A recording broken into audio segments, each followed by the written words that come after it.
Baraza Kuu la AU limeidhinisha Faure Gnassingbe wa Togo kuwa mpatanishi kati ya Rwanda na DRC. Rais wa Angola Joao Lourenço jana aliwasilisha Brice wake kuwa mpatanishi wa mzozo kati ya Jamhuri ya Kidemokrasia ya Kongo na Rwanda. Rais wa Angola Joao Lourenço Jumamosi aliwasilisha jina la Faure Gnassingbe, rais wa Togo, kuwa kama mrithi wake katika upatanishi wa Rwanda na DRC katika mzozo wa DRC, lengo likiwa ni kumaliza vita katika eneo la mashariki mwa DRC.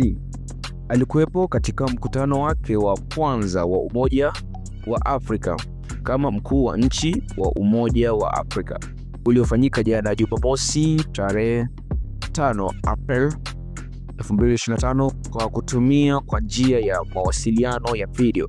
Rais Lourenço alitangaza kwamba mazungumzo ya awali kati ya Rais Gnassingbe yalileta matokeo chanya, akimaanisha kwamba Togo ilikubali kile ilichoombwa. Wakati wa mkutano huu, Rais Lourenço kwanza alirejelea sababu ya kujiuzulu kwake kama mpatanishi.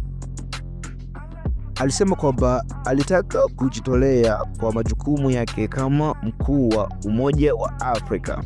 Hapa ni Kakapeja TV. Usisahau kusubscribe kwa YouTube channel yetu ya tupo Facebook, Instagram, TikTok, X. Kakapeja TV ni yetu sote.